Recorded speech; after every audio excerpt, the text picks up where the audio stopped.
Alright, first up to get this done, we're gonna get the car up on jack stands where we have it right now. So the jack stands are on the frame and not on the axle.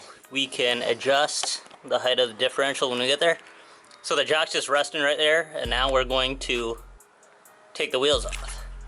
Alright, 12 volt Milwaukee. Let's see if he'll bust these wheels off.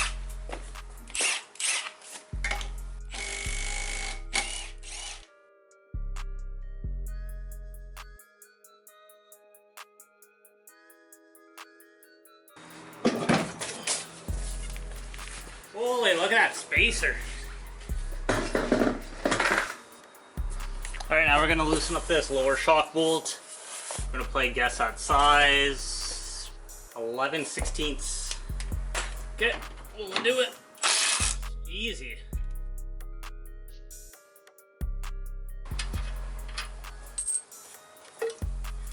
And we'll pop her out. Hopefully. Perfect for us. BT dub, I got the top bolt out. I didn't tell you guys until now, so I'll show you how I did that off camera. Lower this down and see if I got some swing room down here. There you go, that might be enough right there. Blaster, dude.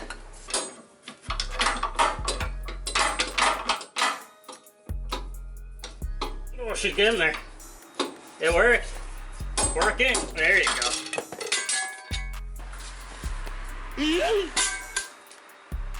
So anyways, the top stud, this one I did off camera because it was hard to get to. But on the top stud here, it'd be the bushing, the washer, and then the nut. The problem with these things, the nuts always spin with the stud. So that's gonna be the issue here. So there's a couple ways you could do this. You could take a cutoff wheel and cut the nut off if you can get in there. In this case I can't because the gas tank's right there. You could take a sawzall, which throws less sparks. Those new carbide bits that they put out for sawzalls cut through hardened steel really well, so I'll put a link down below if I could find those for you guys.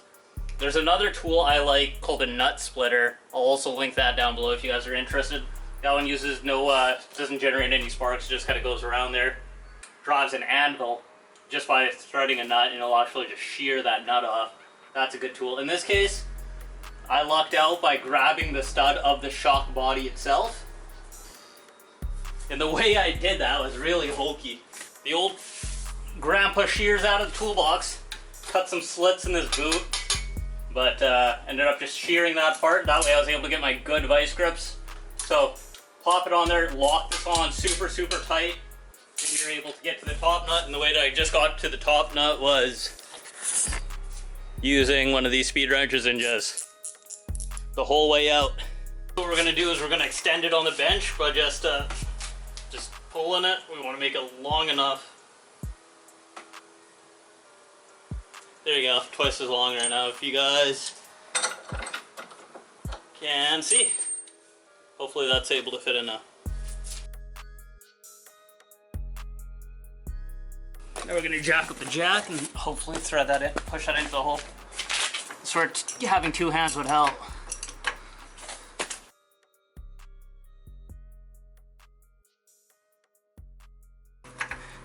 Okay, there you go. Now we're gonna crawl on the inside and tighten her down. Alright, just like that, we got both the shocks in there. What we're gonna do is run our air lines. I'm gonna show you how to do that on the bench here, but we're gonna connect that air shock. We're gonna put the T somewhere here, and then we're going to run our line back here somewhere to the back bumper, where we're gonna have our filler valve. Alright, so here are fittings. These are the little couplers that attach mate the hard line, or this that made the line to the shock, then shock to our T that we're going to tee it in, and then our T to our filler valve. So it's a little flange. We only have to drill a small hole if you want to pass it through a bumper or pass it through like the gas door or trunk floor, wherever. And this right here is the same thing as a tire valve. You can fill it in. Going over to the instructions, I'll show you how to do it. All you got to do is slip the collar over the line. Don't forget the O-ring. And you can thread it into your shock. You can thread it into the T, or you can thread it into the filler valve. When we run our lines, we're going to make sure not to get it close to the exhaust. Exhaust is there, but what can we do? So we'll hook them, tee them back together, and then run our filler line. Minimum air pressure 20 psi, and our maximum air pressure is 150 psi. So make sure you got a tire pressure gauge that reads that high if you're filling it that high. But you're gonna need a minimum amount of air. That way your shocks will operate. So I shot some before pictures to see how low it's sitting. So right now we have 20 psi in the rear air shocks, sitting about an inch higher than what it was with the blown shock. So a little bit higher. Let's go force some air in it, see how high it goes.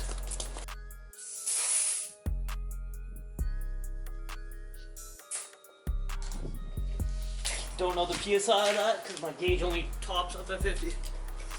That's about 2 inches right there. Air it down.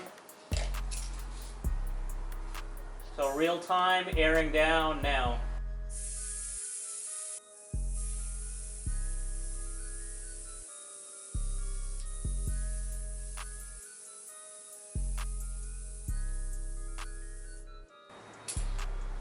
Okay. Redo intake 2.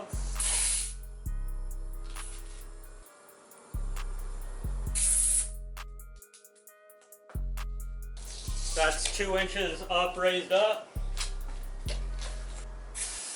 And air down.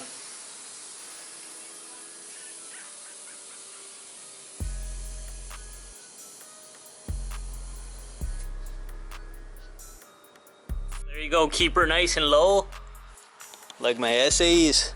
Or you could just jack them right up tall like that stink bug stance. Get them 295s on the rear, do some burnouts. Anyways, I'm an idiot.